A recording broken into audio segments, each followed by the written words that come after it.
Cuando mi nuera me llevaba a casa, le pedí que se detuviera en el supermercado cerca de la casa para comprar algunas cosas, pero de repente la cajera me tomó de la mano y me susurró un secreto tan aterrador que tuve que salir corriendo por la puerta trasera y empezar a observar. Y 10 minutos después, me alegra que estés aquí. Si estás viendo este video, dale like, suscríbete al canal y cuéntame en los comentarios desde dónde escuchas mi historia de venganza. Quiero saber hasta dónde ha llegado. Salí de la iglesia. El sol del mediodía me dio de lleno en la cara y tuve que entrecerrar los ojos. A mi lado estaba Antonia, mi nuera. Sonreía con dulzura, su cabello negro brillante recogido en una coleta alta y ordenada. El vestido azul claro realzaba esa suavidad que siempre había querido en ella. Acabábamos de salir de la misa del domingo, una costumbre que ella y yo manteníamos desde que llegó a nuestra familia. De camino a casa, recordé que en la cocina ya no quedaba leche ni pan. Antonia, hija, ¿podemos pasar un momento por el supermercado Mi Ahorro? Ya no tenemos nada para el desayuno, le dije, con voz algo vacilante para no molestarla. Ella giró la cabeza, aún con esa sonrisa radiante. Claro, mamá, entre usted a comprar. Yo la espero en el coche, así descanso un poco. El sol de hoy me da dolor de cabeza. Asentí, sintiendo ternura por ella, tan joven y siempre atenta, siempre dispuesta a llevarme donde fuera. Empujé la puerta de vidrio del supermercado y el aire frío del aire acondicionado me envolvió, haciéndome sentir más cómoda. Estaba casi vacío, solo unas pocas personas empujaban sus carritos entre los pasillos. Tomé una canasta roja y avancé rápido. Elegí un pan fresco, una caja de leche y algunas verduras para la cena. Todo parecía normal, como cualquier otro día. Me repetí que debía apurarme para que Antonia no esperara demasiado. Al llegar a la caja, me coloqué detrás de una joven que compraba pañales. Cuando me tocó el turno, la cajera, una muchacha con una placa que decía Josefina, me saludó con una sonrisa amable. Escaneó mis productos y el sonido del bip se repitió una y otra vez. Busqué monedas en mi cartera, pero mis manos temblaban más de lo habitual. Quizá por la edad. Algunas monedas cayeron al suelo y rodaron bajo el mostrador. Murmuré una disculpa y me agaché a recogerlas, algo avergonzada por mi torpeza. Cuando levanté la vista, me quedé helada. El rostro de Josefina había cambiado por completo. Su sonrisa desapareció y en sus ojos había una expresión de alarma. Se inclinó sobre el mostrador y me tomó de la muñeca con fuerza. Sus manos estaban frías, temblorosas, como si tratara de contener el miedo. «Señora, por favor», susurró, con la voz entrecortada y tan baja que tuve que esforzarme para oírla. «No beba el agua que su nuera le va a dar cuando salga al coche». Me quedé paralizada. La caja de leche casi se me cayó de las manos que temblaban sin control. El corazón me golpeaba el pecho. ¿Qué dices, hija?», balbuceé, desconcertada. Mi mente se nubló. No podía comprender sus palabras. Josefina negó con fuerza y se llevó un dedo a los labios, pidiéndome silencio. Sus ojos asustados se movieron hacia la gran ventana del supermercado. Instintivamente seguí su mirada. A través del vidrio, vi el coche de Antonia estacionado. Ella estaba en el asiento del conductor, con el teléfono en la mano, pero su mirada, fría y fija, no se apartaba de la puerta del supermercado. Su postura me heló la sangre. Parecía un depredador esperando el momento justo para atacar, paciente y calculador. Jamás la había visto así. Siempre había sido dulce, sonriente, la que me preparaba té de jengibre cuando me sentía cansada, la que me recordaba tomar las pastillas. Pero la mujer que veía ahora me resultaba completamente desconocida. «Créame, señora», susurró Josefina, todavía temblando. Me entregó las vueltas y el recibo con manos apresuradas, como si temiera que alguien la descubriera. «Váyase con cuidado». Se dio la vuelta y siguió atendiendo a la siguiente persona, fingiendo normalidad. Pero yo vi cómo le temblaban las manos, apretando el bolígrafo con fuerza para no delatar su miedo. Me paré frente a la puerta de vidrio del supermercado, con el corazón latiendo tan fuerte que parecía querer salirse del pecho. Sabía que no podía salir directo al coche. No podía enfrentar a Antonia mientras mi mente era un caos. Mis piernas temblaban, pero sabía que debía hacer algo para confirmar la verdad, por más aterradora que fuera. Respiré hondo, tratando de mantener la calma, y me giré hacia el final del pasillo del supermercado, donde había un guardia de seguridad de pie. El guardia era un joven corpulento, de rostro amable, que miraba su teléfono. Me acerqué, intentando que mi voz sonara débil. «Hijo, me siento un poco mareada», le dije, llevándome la mano al pecho para reforzar mis palabras. «Quisiera salir a tomar un poco de aire, pero la puerta principal está muy llena. Demasiado ruido. ¿Hay alguna otra salida que pueda usar?» Él levantó la mirada, con expresión comprensiva. Tal vez me vio como una anciana frágil, de cabello canoso y con un suéter viejo, y no sospechó nada. «Sí, puede salir por aquí, señora», dijo, señalando un pasillo pequeño junto a los baños. «Esa es la puerta trasera del personal, pero no se preocupe, puede pasar. Tenga cuidado, por favor». Asentí agradecida, sintiendo un pequeño alivio por su amabilidad, aunque la cabeza me pesaba. Caminé con paso firme, tratando de aparentar normalidad. Empujé la puerta del baño, me detuve unos segundos y fingí lavarme las manos para que nadie sospechara. Cuando estuve segura de que no había nadie cerca, me escabullí por la puerta trasera. La pesada puerta metálica chirrió con un crack al abrirse, llevándome a un callejón estrecho detrás del supermercado.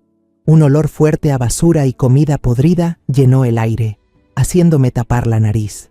El callejón era angosto, con contenedores de basura a ambos lados y cajas de cartón tiradas sin orden. Rodeé el edificio, caminando despacio y con cuidado, como quien huye de algo. Encontré un poste de concreto grande en la esquina del estacionamiento, lo bastante ancho como para esconderme detrás y aún así poder ver el coche de Antonia sin que me notara. Desde allí veía claramente nuestro coche azul, estacionado cerca de la entrada. Antonia estaba en el asiento del conductor, el cuerpo ligeramente inclinado, con el teléfono en la mano pero la mirada fija en la puerta principal. Ya no tenía esa dulzura habitual. Ahora su rostro mostraba tensión, alerta, como si esperara algo importante.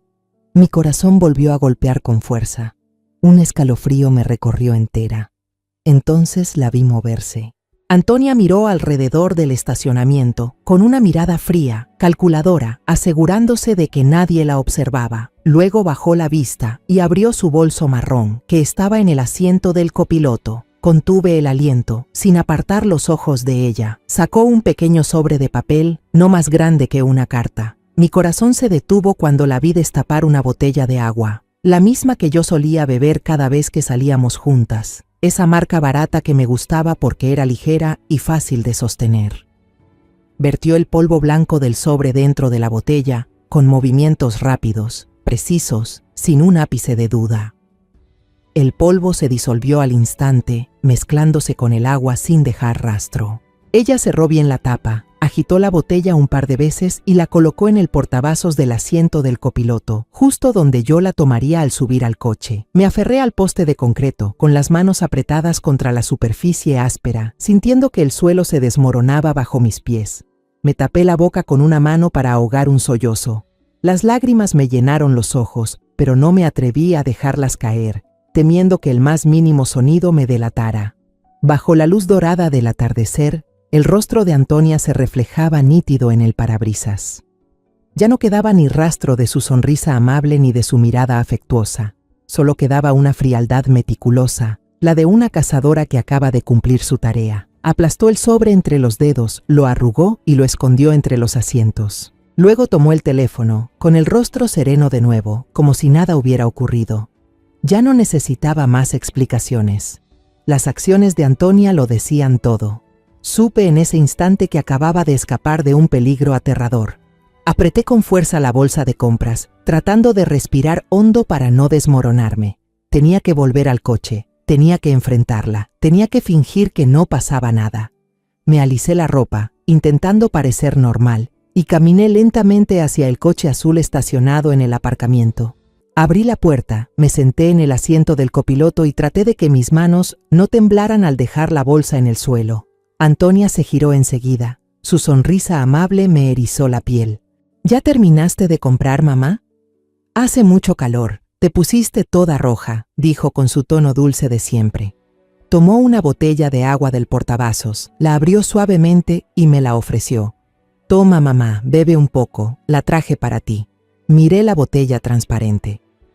El líquido que se movía dentro ahora me parecía un peligro mortal. Tenía la garganta seca, pero no por sed, sino por el terror que me apretaba el pecho. Sonreí, negué con la cabeza e intenté mantener la voz natural. Gracias, hija, pero ya bebí un sorbo en la fuente del baño. Todavía tengo la garganta fresca. Antonia se detuvo por un instante, apenas un segundo, pero noté un destello de decepción en sus ojos. Desapareció rápido, reemplazado por su sonrisa habitual. Esa agua no es limpia, mamá, dijo, con el mismo tono suave pero con un matiz de insistencia. Toma esta, por favor. Yo la compré para ti. Me empujó la botella en la mano, casi obligándome a sostenerla. Sentí el frío del plástico atravesar mi palma, pero ese frío no era nada comparado con el escalofrío que me recorrió la espalda. Con cuidado aparté su mano, aún sonriendo torpemente. De verdad no tengo sed, hija. Déjala ahí. La tomaré más tarde en casa. Giré el rostro hacia la ventana, fingiendo mirar los autos pasar por la calle, solo para evitar su mirada. El coche comenzó a moverse. El silencio dentro era tan denso que sentía que me oprimía el pecho. Antonia no dijo nada más, solo se concentró en conducir, pero podía sentir la tensión en cada uno de sus movimientos. Yo me quedé quieta, con las manos apretando el borde de mi falda, la mente dando vueltas sin parar. Recordé las vitaminas. Cada mañana, después de preparar el desayuno para todos, Antonia ponía junto a mi vaso de jugo 2 cápsulas rojas. Tómalas, mamá. Son vitaminas importadas de Estados Unidos, buenas para el corazón, decía sonriente, con los ojos brillando como si hiciera algo noble. Yo le creí en ese cuidado suyo, y las tomé obedientemente durante 3 meses, sin fallar un solo día. Incluso sentía orgullo y gratitud, pensando que era afortunada de tener una nuera tan atenta. Pero ahora, al recordarlo, un escalofrío me recorrió el cuerpo. ¿Qué eran realmente esas vitaminas? ¿Serían lo mismo que ese polvo blanco en la botella? Y luego vinieron a mi mente los desmayos. Al menos 3 veces en los últimos meses, 1 hora después del desayuno, me mareé. Todo se volvió oscuro y caí al suelo. La primera vez desperté y vi a Antonia a mi lado, con expresión de pánico, sosteniendo un paño húmedo para limpiarme la frente.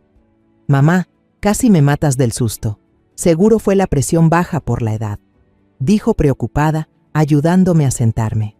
Guillermo, mi hijo, también llegó asustado, pero Antonia lo tranquilizó. No pasa nada, amor, solo necesita descansar un poco. La segunda y la tercera vez fueron iguales. Cada vez que despertaba, ella siempre estaba allí, la primera en sostenerme, la primera en decir que debía ir al médico a revisar la presión.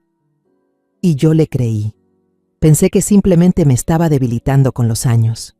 Le eché un vistazo a Antonia. Ella seguía conduciendo, con una leve sonrisa en los labios, como si no hubiera nada de qué preocuparse. Pero esa sonrisa, que antes me parecía amable, ahora era para mí una máscara fría.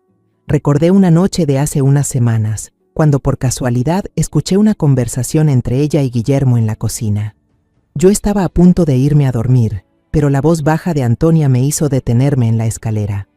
Fíjate, últimamente la salud de mamá ha empeorado mucho, y también su memoria, dijo ella, con tono preocupado.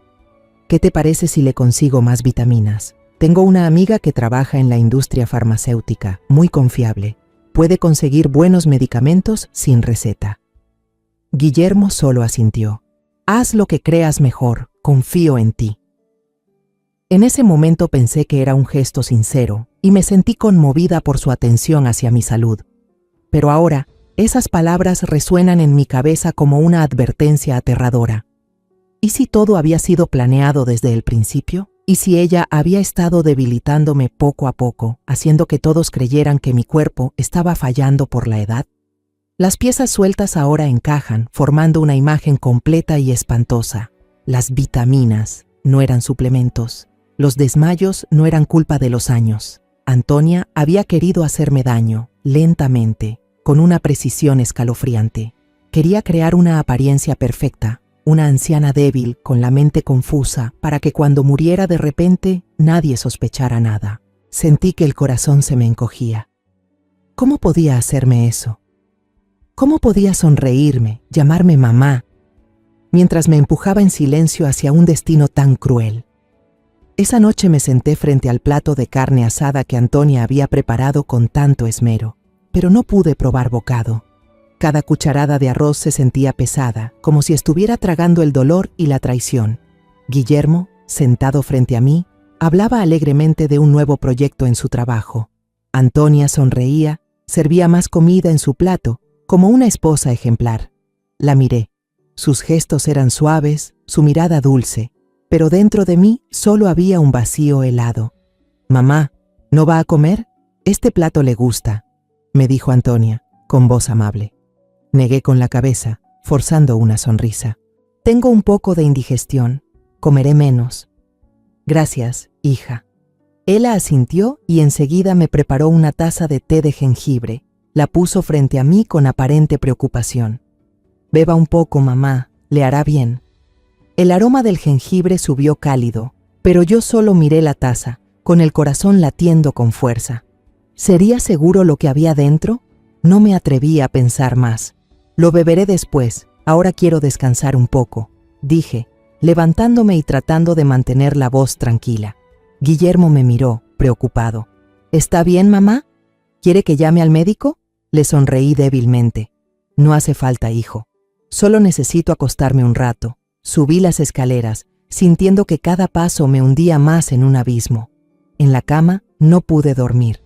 La luz de la luna se filtraba por la cortina, proyectándose sobre el techo. Mi mente no dejaba de girar con todo lo ocurrido en el supermercado.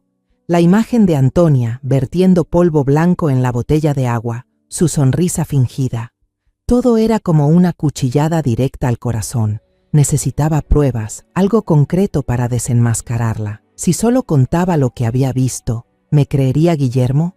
Amaba a Antonia profundamente y sabía que no aceptaría fácilmente la verdad sobre la mujer de la que siempre había estado tan orgulloso. Entonces recordé un detalle. Cada martes por la noche, de 7 a 9, Antonia siempre iba a sus clases de yoga en el centro.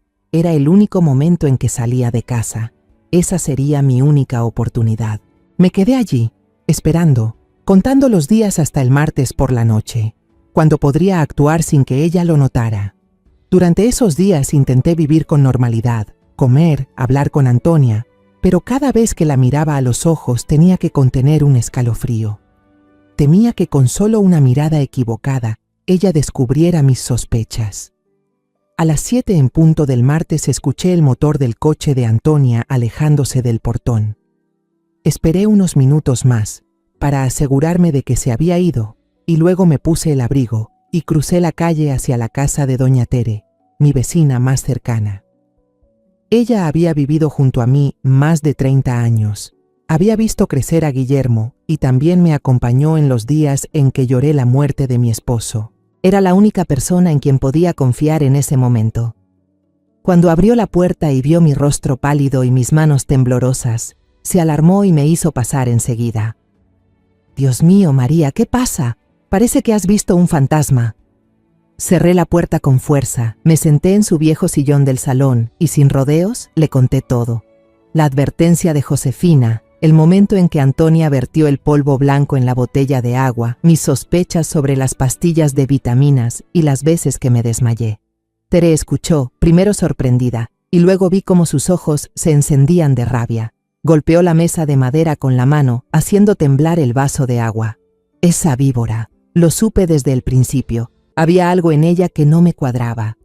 Esa dulzura fingida nunca me convenció. «Vamos, María, tenemos que encontrar pruebas para desenmascararla». Asentí, sintiendo que la determinación de Tere me devolvía las fuerzas. Ella, una policía retirada, que había lidiado con todo tipo de criminales durante su carrera, se convertía ahora en mi aliada en esta pesadilla. Regresamos a mi casa en silencio. con pasos tan leves como los de 2 ladronas. La casa estaba en calma, solo se oía el tic-tac del reloj del salón. Con el corazón desbocado, la guié hasta el dormitorio de Guillermo y Antonia. La habitación estaba impecable, con un leve aroma a lavanda, todo tan ordenado que resultaba sospechoso. Sentí que invadía un territorio ajeno, pero me repetí, esto es por Guillermo y por mí. Tere, con la experiencia que da haber sido policía, se puso unos guantes de goma finos que traía en el bolso. Con cuidado, no dejes huellas, susurró con voz firme. Empezamos a registrar el lugar, procurando no alterar nada. El armario solo tenía vestidos doblados con precisión, debajo de la cama no había más que polvo. El tiempo pasaba y el sudor me resbalaba por la frente. Cada segundo parecía una eternidad. Teníamos menos de 2 horas antes de que Antonia regresara. Entonces Tere reparó en la mesita de noche del lado donde dormía Antonia. El cajón superior estaba cerrado con llave, un pequeño candado pero resistente. Tere sonrió, sacó una horquilla del bolsillo. «Déjamelo a mí», dijo con seguridad. Con unos movimientos hábiles, trabajó un momento hasta que un leve clic sonó. El cajón se abrió. Contuvimos la respiración y lo deslizamos lentamente. Dentro había una carpeta azul, perfectamente colocada, como esperando ser hallada. La abrí, con las manos temblando tanto que casi la dejé caer. Las primeras líneas me dejaron helada. Era un testamento, donde supuestamente yo dejaba todos mis bienes, esta casa, el terreno en el pueblo y mis ahorros, a mi nuera ejemplar, Antonia Morales. La firma al final era una burda imitación de la mía, temblorosa, imposible de confundir. Sentí la sangre hervir, una mezcla de furia y dolor. Se atrevió, susurré con la voz quebrada. Doña Tere puso su mano sobre mi hombro, indicándome que siguiera mirando. Debajo del testamento estaba el contrato del seguro de vida que yo había comprado hacía muchos años, cuando Guillermo aún era niño, para asegurar su futuro. Todos los detalles eran correctos, excepto por algo aterrador. En el apartado «Beneficiario», el nombre de Guillermo había sido borrado y reemplazado por Antonia Morales, con una tinta más oscura, evidentemente añadida después. Sentí que las piernas me flaqueaban. En la última página había un papel A4 con una factura electrónica impresa de una página web extraña, con dominio.onion, algo que yo no entendía. En la sección de productos aparecía un nombre químico larguísimo, pero el monto era de varios cientos de dólares. Doña Tere lo miró y susurró con voz temblorosa. «Dios mío, María, este es el nombre químico del cianuro». Me quedé inmóvil, sosteniéndome del borde de la cama para no caer. Cianuro, un veneno mortal. Todas mis sospechas se confirmaban, pero la verdad era aún más espantosa de lo que imaginaba. Antonia no solo quería debilitarme, quería matarme, quedarse con todo lo que mi esposo y yo habíamos construido durante toda una vida. Doña Tere sacó rápidamente su teléfono y comenzó a tomar fotos de cada página, de cada detalle, con la precisión de una detective experimentada. «Tenemos que guardar esta evidencia», dijo con voz firme. Colocamos todo de nuevo en su sitio, cerramos el cajón y limpiamos cualquier posible huella. Justo cuando terminamos, escuché el ruido del coche de Antonia entrando por la puerta. Doña Tere salió deprisa por la puerta trasera hacia su casa. Yo me quedé en la sala, fingiendo arreglar las plantas del rincón. Antonia entró con su sonrisa habitual. «Mamá, ¿se siente mejor?» «Ya estoy de vuelta», asentí, forzando una sonrisa. «Sí, hija, me siento mejor. Gracias», pero por dentro solo sentía un frío que me helaba los huesos. El viernes por la mañana, la luz suave del sol se colaba por la ventana del salón, iluminando la alfombra vieja que mi esposo y yo habíamos comprado cuando éramos jóvenes. Me senté en el sillón con una taza de café ya fría entre las manos, sin ganas de beberla. En ese momento, Antonia entró al salón, con el delantal floreado que yo le había regalado, sonriendo como siempre. «Mamá, este domingo es su cumpleaños. Quiero organizar una pequeña fiesta, algo íntimo. Invitaré a algunos vecinos para celebrar un año más de su vida». Su voz sonaba entusiasta, pero un escalofrío me recorrió la espalda. Asentí, fingiendo serenidad. «Qué detalle, hija. Gracias». Pero en el fondo sabía que esa fiesta no sería tan inocente. Esa tarde salí al patio trasero con la excusa de regar los crisantemos, las flores que mi esposo solía cultivar para mí en cada ocasión especial. Arrastré la manguera hasta la ventana del dormitorio de Guillermo y Antonia, donde sabía que ella estaba. La ventana estaba entreabierta, lo justo para dejar pasar los sonidos del interior. Fingí que quitaba malas hierbas, con las manos temblorosas sosteniendo las tijeras de podar, pero atenta a cada palabra. Tal como sospechaba, escuché la voz de Antonia hablando por teléfono, baja y apurada, muy distinta a la dulzura que usaba conmigo. «Todo está listo», murmuró con frialdad. «Esta vez no fallará. La botella de agua de la otra vez no la tomó. Fue un desperdicio». Me quedé inmóvil, apretando las tijeras con tanta fuerza que la hoja afilada cortó la palma de mi mano, haciendo brotar un hilo de sangre. Pero no sentí dolor, solo un terror creciente que me oprimía el pecho. Contuve la respiración y seguí escuchando. Después de un silencio, quizás para oír lo que decía la otra persona al teléfono, Antonia continuó con una voz dura y cruel. «Tranquilo.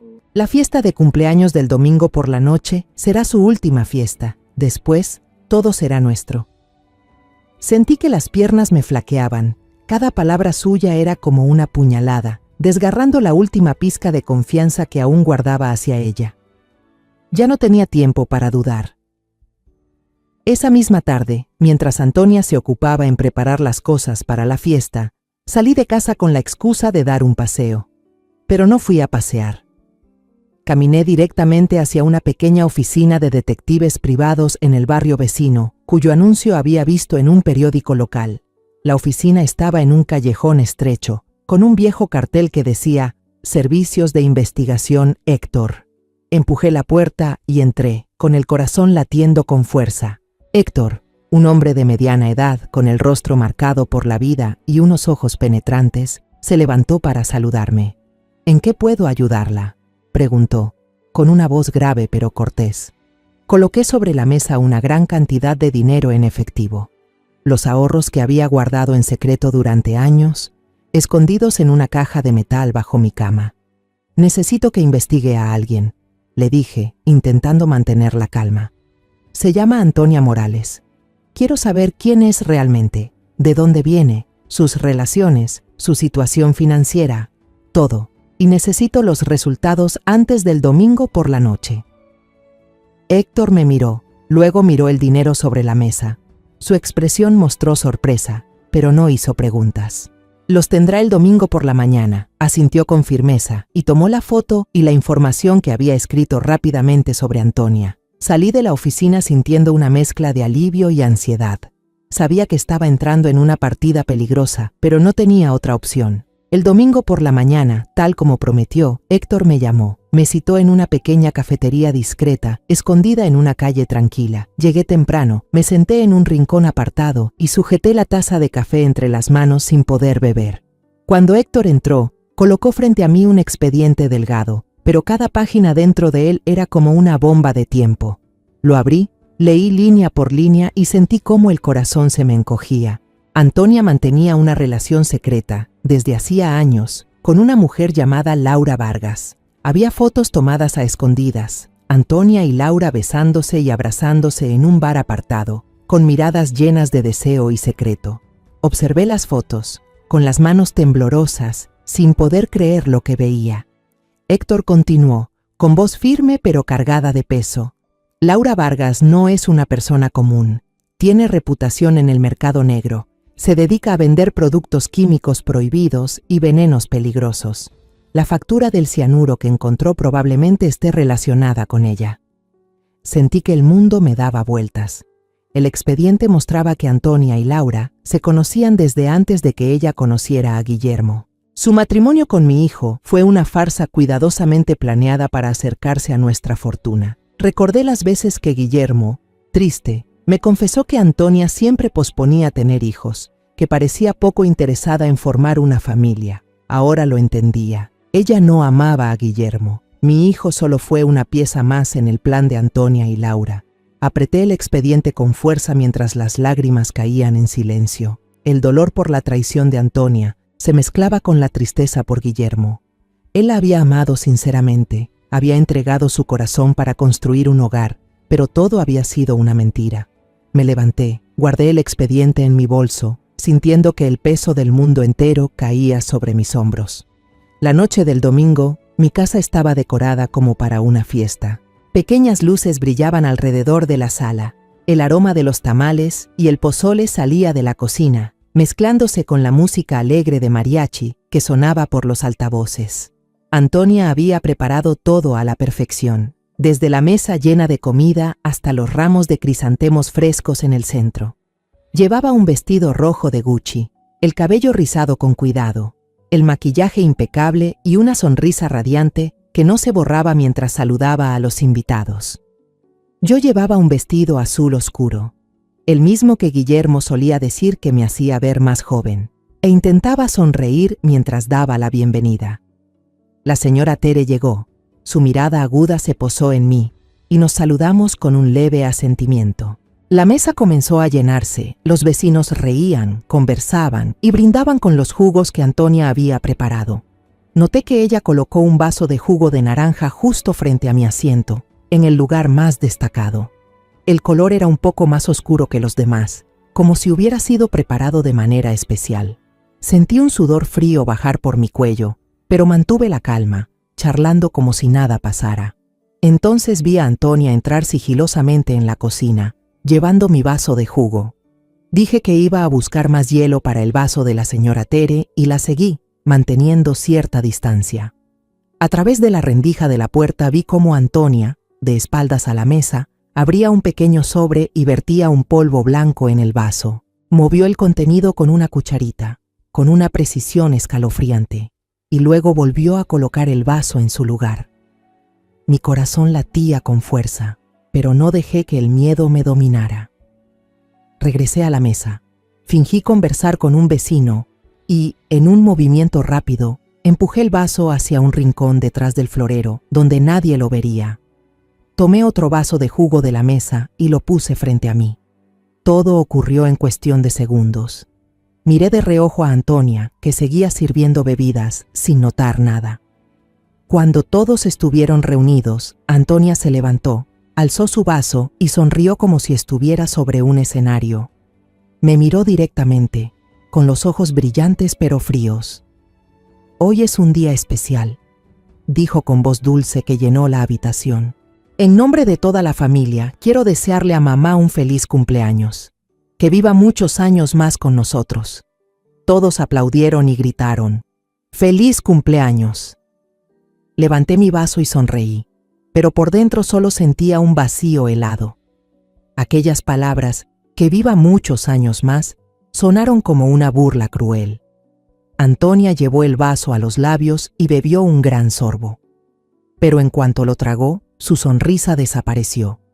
Comenzó a toser con fuerza, llevándose las manos al cuello, los ojos muy abiertos.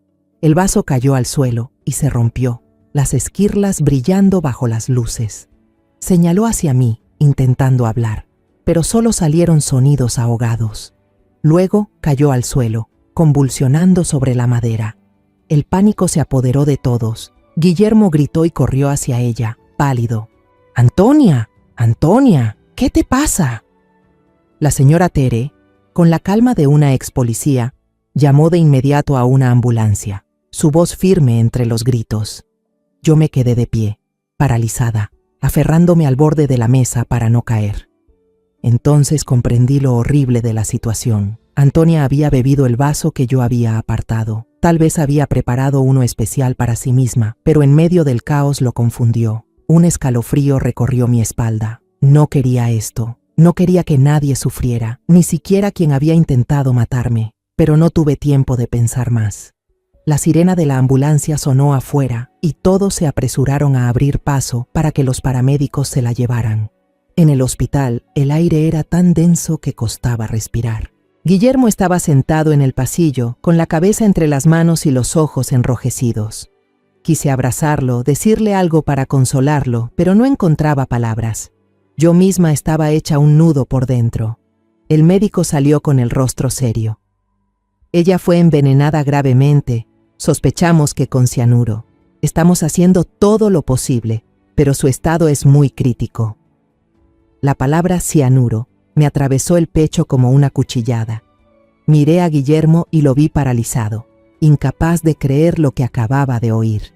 La policía llegó poco después y el hospital se convirtió en una escena de investigación.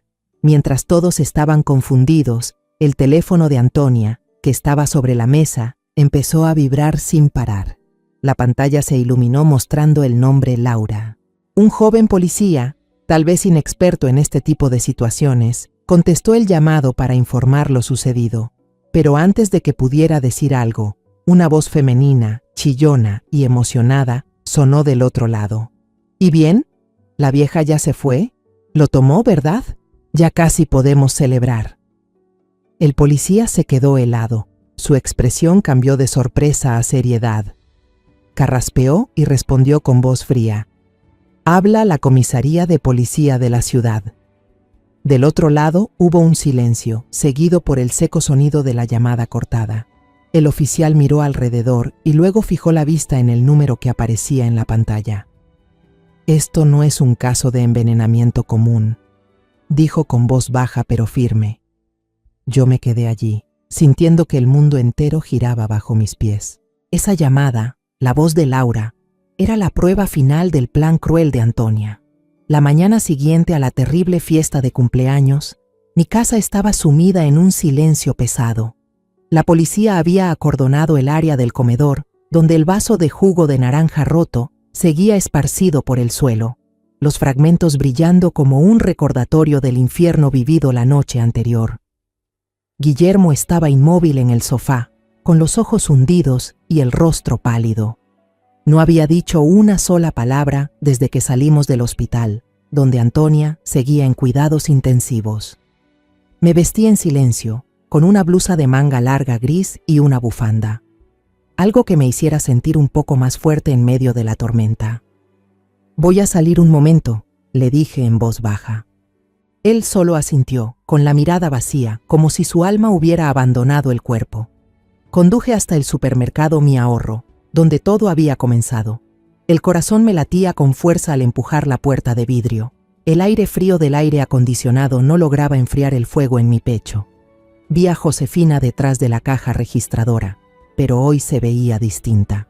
Su rostro estaba pálido, los ojos llenos de preocupación, y sus manos jugaban nerviosas con el borde de su camisa, tratando de ocultar su inquietud. Esperé hasta que no quedara ningún cliente en su fila y me acerqué despacio. «Hola, Josefina», dije suavemente. Ella dio un respingo, levantó la vista y al reconocerme, su rostro perdió el color por completo. Miró a su alrededor, temerosa de que alguien pudiera escuchar. ¿Está bien, señora?», tartamudeó con la voz temblorosa.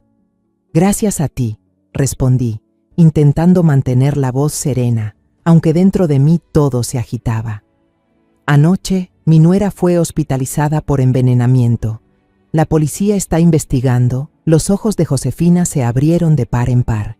Dio un paso atrás, aferrando el borde de su camisa hasta que los nudillos se le pusieron blancos. Yo no sé nada», balbuceó asustada. «Solo escuché que hablaba por teléfono con alguien. Decía que el próximo año sería el aniversario de su muerte». Sus palabras fueron como un golpe, aunque yo ya intuía la verdad. Puse mi mano sobre la suya, que temblaba sin control, con suavidad pero con firmeza. «Me salvaste, Josefina. Hiciste algo muy valiente. Ahora necesito que me ayudes una vez más. Ayúdame a decir la verdad». Josefina negó con la cabeza, con la mirada llena de miedo. Pero tengo miedo, señora. Solo soy una empleada cualquiera. Si hablo, podría perder mi trabajo o algo peor». Entendí su temor. Era solo una joven con un salario bajo, viviendo una vida sencilla. Nadie querría verse envuelto en algo así. Pero la miré a los ojos y le dije con voz suplicante: «No solo me salvas a mí, Josefina, también salvas a mi familia. Si no hablas, esa mujer podría hacerle daño a otros. Eres mi esperanza, Josefina». Ella se quedó en silencio, con los ojos llenos de lágrimas, y finalmente asintió. Está bien, lo haré, pero usted tiene que quedarse conmigo, ¿sí? Le tomé la mano con fuerza y asentí. Siempre estaré contigo. Convencí a Josefina de que nos reuniéramos en una pequeña cafetería frente al supermercado durante su hora de descanso. Nos sentamos en un rincón apartado, donde la luz tenue del ventanal nos daba una sensación de seguridad. Josefina empezó a hablar, con la voz temblorosa pero cada vez más firme. Contó que aquel día, afuera del supermercado, había un coche con altavoces haciendo propaganda electoral, tan ruidoso que salió a mirar. Al llegar al estacionamiento, vio por casualidad a Antonia bajando de su coche, con el rostro molesto y el teléfono en la mano. Antonia caminaba de un lado a otro, hablando con tono agresivo, como discutiendo con alguien. Josefina alcanzó a escuchar una frase que la dejó helada. Esa vieja es un estorbo, como una espina clavada, pero no vivirá mucho más. El año que viene, este mismo día, será su aniversario luctuoso. Josefina continuó, hablando cada vez más bajo. La vi mirar hacia la entrada del supermercado, donde usted estaba haciendo fila para pagar. Luego colgó y su expresión cambió de inmediato. Volvió a sonreír, tranquila, como si nada. Me asusté mucho, señora. No sabía qué hacer, pero cuando la vi allí, supe que debía advertirle. Me quedé escuchando, sintiendo que el corazón se me apretaba. Las palabras de Antonia, tan frías y crueles, me atravesaron el alma. La había considerado como una hija, la había aceptado en mi hogar, y aún así, ella me veía como una espina que debía arrancar. Al terminar, tomé las manos de Josefina y le pregunté con la voz entrecortada: ¿te atreverías a contarle todo esto a la policía? Tu testimonio será la prueba más importante. Josefina bajó la cabeza, apretando las manos con fuerza. Aún estaba asustada, pero luego me miró fijamente. Lo haré, señora. Por usted, y porque sé que es lo correcto. Su valentía me conmovió. Recordé cuando yo tenía su edad, también enfrentando decisiones difíciles, y supe que Josefina estaba poniendo todo su valor en esa elección. Esa misma tarde la llevé a la comisaría. Entró a la sala de interrogatorios con el rostro todavía nervioso, pero la voz firme al relatar los hechos. Yo la observaba desde afuera, a través del vidrio, con un nudo en la garganta. Aquella joven, sin tener nada que ver con mi familia, había arriesgado todo por salvarme. Cuando Josefina terminó su declaración, fue mi turno. Entregué todo lo que Tere y yo habíamos encontrado: el testamento falsificado, el contrato de seguro modificado y la factura de compra de cianuro en un sitio del mercado negro. También confesé que había apartado el vaso de jugo envenenado, sin atreverme a tirarlo por miedo a que mi nuera lo notara. Nunca imaginé que sería ella quien lo bebería, dije con voz temblorosa. Las cámaras del salón pueden demostrar que no fue intencional. El oficial, un hombre de mediana edad con mirada seria, asintió mientras tomaba notas. Cuando conectó las pruebas, el testimonio de Josefina, el veneno en el vaso y la llamada de Laura, el retrato del crimen se reveló con claridad. Una mañana, el jefe de policía encargado del caso, el señor Martínez, vino a verme a casa. Se sentó en la sala, en el viejo sillón que solía gustarle a mi esposo, y me contó los últimos avances. A partir del número de teléfono de Laura Vargas en la llamada fatídica de la noche de la fiesta, la policía identificó rápidamente su identidad y dirección. Pero cuando llegaron a su apartamento, en un barrio pobre de las afueras, el lugar estaba vacío. Laura había huido, llevándose cualquier posible rastro. Me quedé allí, con las manos apretando el borde de mi blusa, el corazón latiendo con fuerza. Pensé que se había escapado, que la verdad quedaría enterrada para siempre. Pero el señor Martínez me tranquilizó. La estamos rastreando. Laura compró un boleto de autobús hacia una ciudad fronteriza. Probablemente planeaba cruzar la frontera, pero detuvimos el autobús en el puesto de control de las afueras. La encontraron sentada en el último asiento, con una gorra y gafas de sol, tratando de ocultar su identidad. A su lado había una maleta llena de dinero en efectivo y documentos falsos, una prueba clara de que llevaba tiempo preparando su fuga. Al escuchar eso, sentí un pequeño alivio, pero también un nuevo dolor. Laura no solo era cómplice, sino quien movía los hilos, la que convirtió a Antonia en una marioneta dentro de su plan cruel. Pensé en Guillermo, en cómo se sentiría al saber todos esos detalles, y el pecho me dolió otra vez. En la comisaría, Laura al principio se mostró desafiante. Negó todo, afirmó que no conocía a Antonia, que la llamada de esa noche fue solo un error. Pero el señor Martínez, con la calma de un policía experimentado, colocó sobre la mesa una a una las pruebas. El historial de transacciones de productos químicos tóxicos entre Laura y Antonia, las fotos que yo había obtenido del detective Héctor donde se las veía abrazándose y besándose, y la grabación de la llamada durante la fiesta. Al ver las fotos, el rostro de Laura cambió de color. Sus ojos mostraron pánico, como si su última barrera defensiva se derrumbara. El señor Martínez me contó que usó su último recurso psicológico. Antonia salió del peligro. Está cooperando con nosotros para obtener clemencia. La que hable primero siempre tiene ventaja, señorita Vargas. ¿De verdad quiere pasar su juventud en prisión para proteger a alguien que ya la traicionó? Esa fue la gota que colmó el vaso. Laura se desplomó sobre la mesa, rompió a llorar y empezó a confesarlo todo. Lo escuchaba contarme eso y sentía que estaba viendo una película de terror, pero con mi propia familia como protagonista. Laura confesó que ella y Antonia se amaban desde hacía años, antes incluso de que Antonia conociera a Guillermo. Su plan estaba cuidadosamente trazado. Antonia se casaría con Guillermo, un hombre bueno y fácil de manipular para acceder a la fortuna de mi familia. Desde el principio, su objetivo era yo. Sabían que tenía la casa, el terreno en el pueblo y una póliza de seguro de vida de gran valor. Su propósito era debilitarme poco a poco con aquellas vitaminas que en realidad contenían veneno para que todos pensaran que me estaba deteriorando por la edad. Cuando llegara el momento oportuno, me darían el golpe final, como con el vaso de jugo en la fiesta, y así se librarían de mí sin levantar sospechas. Luego, Antonia heredaría mis bienes, cobraría el seguro y juntas escaparían para comenzar una nueva vida. Laura fue quien le proporcionó el cianuro y otros venenos, además de guiar a Antonia paso a paso en la ejecución del plan.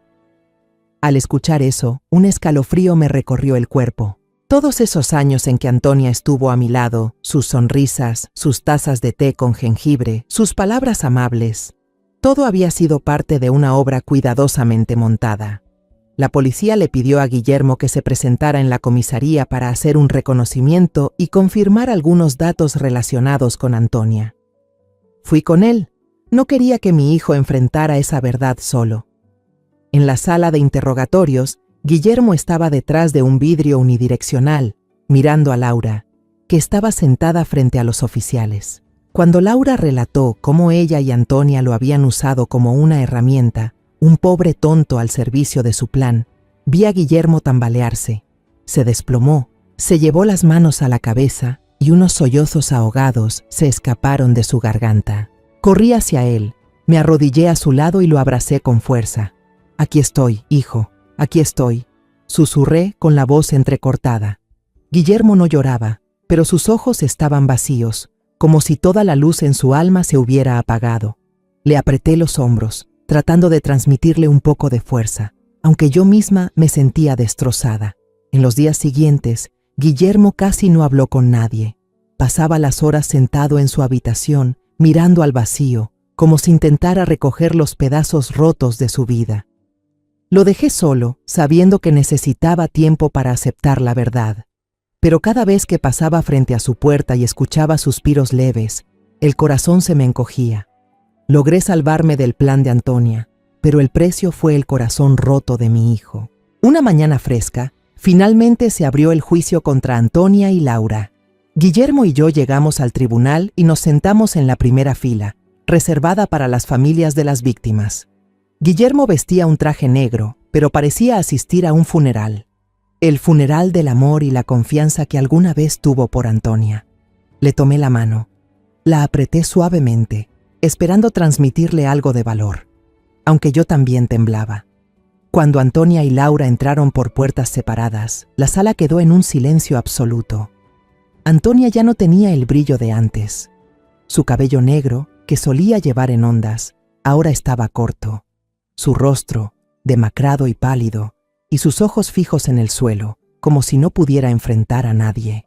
Laura, en cambio, levantaba la cabeza con una mirada desafiante, pero sus manos esposadas temblaban, delatando su miedo interior.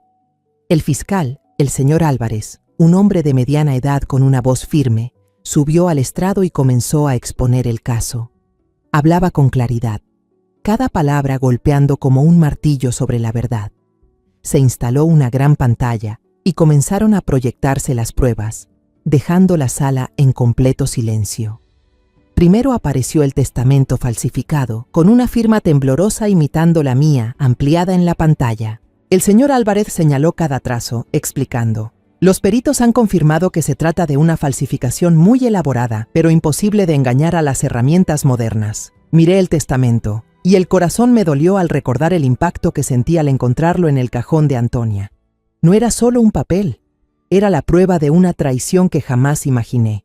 Luego, el señor Álvarez presentó el contrato del seguro de vida. El nombre de Guillermo había sido borrado y reemplazado con el de Antonia, impreso con tinta más oscura. Esto no fue un error, enfatizó, su voz resonando en la sala. Esto fue codicia calculada, un intento deliberado de apropiarse de los bienes de una familia inocente. Miré a Guillermo. Tenía las manos apretadas sobre el asiento, los nudillos blancos. Sabía que trataba de contenerse, pero el dolor dentro de él era imposible de ocultar. La tercera prueba fue la factura de compra de cianuro en un sitio web del mercado negro, junto con el historial de transacciones entre Antonia y Laura. Cada línea en la pantalla era como una puñalada directa al corazón. Recordé el momento en que doña Tere susurró cianuro cuando encontramos esa factura, y el mismo terror volvió a recorrerme el cuerpo. Finalmente el fiscal leyó la declaración de Josefina, con una voz pausada, enfatizando cada detalle. Josefina estaba sentada en el banco de los testigos, con las manos entrelazadas, visiblemente temblorosa, pero con la cabeza en alto. Contó la conversación telefónica que había escuchado por casualidad cuando Antonia me llamó la espina, y dijo que yo no viviría mucho tiempo más. Escuchar esas palabras me provocó un escalofrío, pero también una profunda gratitud hacia la joven que había arriesgado todo para salvarme. El fiscal concluyó enlazando los delitos: falsificación de documentos, fraude de seguros, tráfico de sustancias prohibidas y conspiración para asesinar con el fin de apropiarse de bienes. Los abogados defensores de Antonia y Laura intentaron refutar las acusaciones, pero ante pruebas tan contundentes, sus argumentos se desmoronaron, débiles y desesperados. Cuando se les permitió hablar por última vez, Laura guardó silencio. Su mirada seguía fría, pero ya sin desafío. Antonia, con voz temblorosa, solo murmuró 2 palabras: lo siento, tan bajas que casi nadie las oyó. Pero yo sí las escuché, y no me ofrecieron consuelo alguno. Solo reabrieron la herida del cariño que alguna vez le tuve, cuando la consideraba una hija. Ese dolor era una cicatriz que jamás sanaría. El juez se puso de pie, y su voz resonó firme en la sala. Antonia Morales, 18 años de prisión. Laura Vargas, 12 años de prisión. El golpe seco del mazo retumbó, cortante y definitivo, como el punto final de una trama perversa. Me quedé sentada, sintiendo que me quitaban un peso enorme, pero también un vacío insondable. Se había hecho justicia, pero el precio fue demasiado alto, no solo para mí, sino también para Guillermo, que perdió una parte de su vida. Cuando la policía escoltó a Antonia por el pasillo, pasó frente a mí. Por un instante, nuestras miradas se cruzaron. La observé directamente, no con odio, sino con una tristeza profunda. Recordé las noches en que se sentaba a mi lado, escuchando mis historias del pasado, las veces que me preparaba té de jengibre cuando estaba cansada, las sonrisas que alguna vez creí sinceras, pero ahora sabía que todo había sido una farsa. Antonia no soportó mi mirada, bajó la cabeza, los hombros le temblaron y aceleró el paso. Fue la última vez que la vi, y su imagen me perseguirá por siempre. Justo después del juicio, el abogado de Guillermo presentó la solicitud de divorcio. El trámite se resolvió con rapidez, como si se arrancara una página amarga de su historia. El tiempo pasó. La casa en la que alguna vez vivimos, llena de risas y comidas familiares, se convirtió en un espacio helado, cargado de recuerdos dolorosos. Una noche, Guillermo y yo nos sentamos juntos en la sala, bajo la luz tenue de la lámpara, y comprendimos que no podíamos seguir viviendo entre fantasmas. «Mamá, creo que deberíamos vender esta casa», dijo con voz grave pero decidida. «No quiero quedarme en un lugar donde todo me recuerde a ella». Asentí, sintiendo cómo una parte del peso se desvanecía. «Nos iremos a la casa vieja, hijo, a las afueras, donde hay sol y el jardín de tu abuela. Empezaremos de nuevo». La vieja casa estaba en un tranquilo suburbio, rodeada de campos verdes y un camino bordeado de árboles. Cuando era joven, mi madre cuidaba ese jardín con esmero, plantando margaritas y menta con su aroma intenso. Al mudarme aquí, sentí como si una parte de mi infancia regresara a esos días simples y llenos de cariño. Limpiar y organizar la casa era como una terapia para el alma. Guillermo y yo pintamos las paredes juntos, reemplazando el gris frío por un cálido tono amarillo. Tiramos las cosas innecesarias, como si estuviéramos limpiando también los recuerdos dolorosos. Me quedé en el jardín, respirando el olor de la tierra húmeda y escuchando el canto de los pájaros, sintiendo que mi corazón empezaba a recuperar su ritmo. Para mantener la mente ocupada y encontrar alegría de nuevo, decidí convertir la vieja sala en una pequeña tienda de costura. Colgué un sencillo cartel de madera en la puerta: Taller de Costura Esperanza. Ese nombre no era solo un título, sino un recordatorio para mí misma, que aunque la oscuridad cubra todo, la esperanza siempre existe.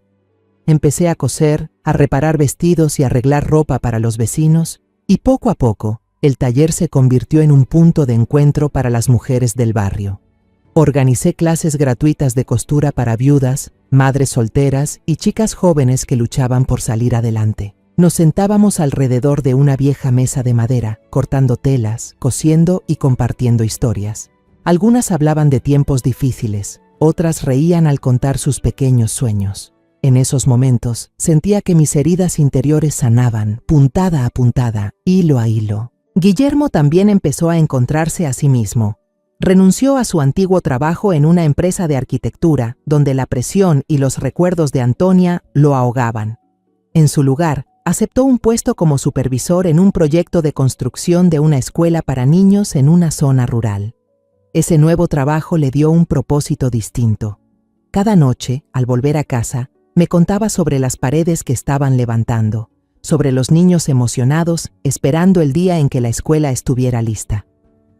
Vi cómo la luz regresaba poco a poco a sus ojos, aunque fuera apenas un destello. Un día, Guillermo llegó con el rostro más alegre que de costumbre. «Mamá, hoy conocí a una chica en la obra», me dijo, con un toque de timidez. «Es enfermera voluntaria, vino a cuidar a los trabajadores.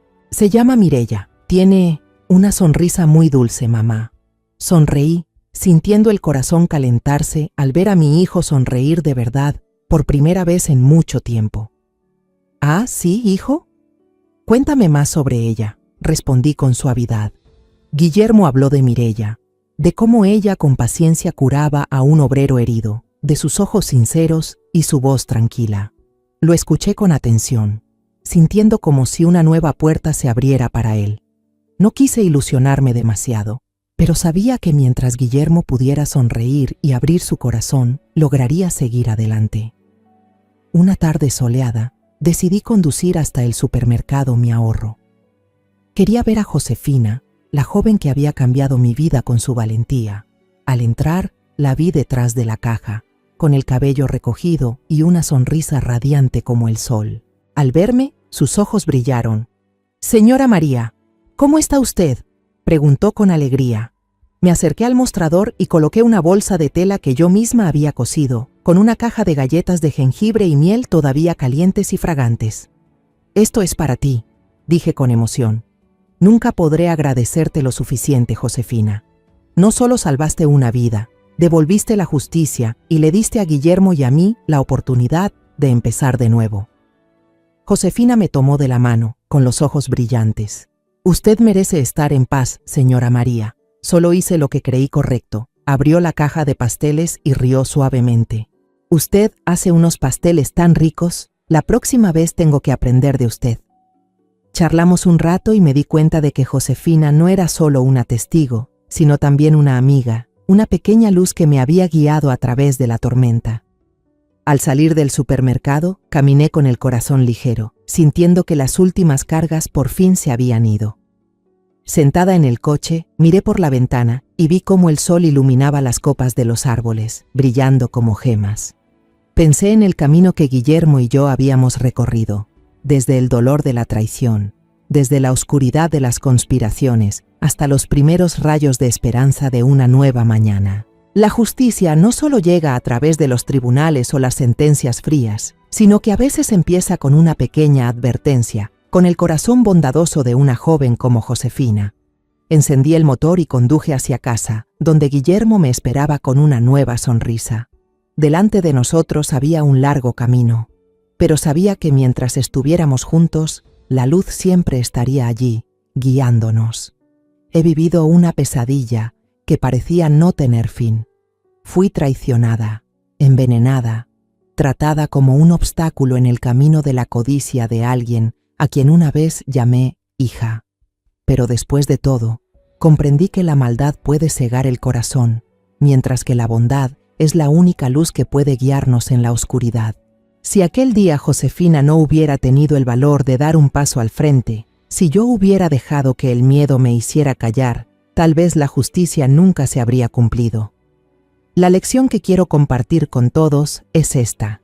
Escuchen su intuición, no confíen ciegamente en las apariencias y, sobre todo, no permitan que su bondad sea utilizada, pero tampoco la pierdan jamás.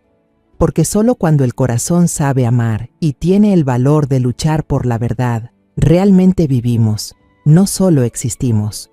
La historia que acabas de escuchar ha cambiado los nombres y lugares para proteger la identidad de los involucrados.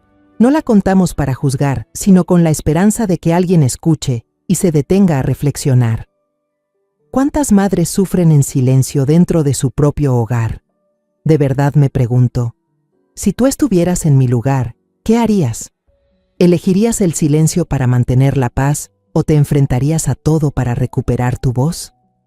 Quiero saber tu opinión, porque cada historia puede convertirse en una vela que ilumine el camino de otros.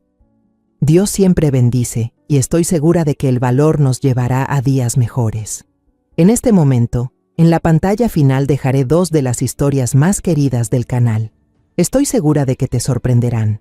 Gracias por haberte quedado conmigo hasta este momento.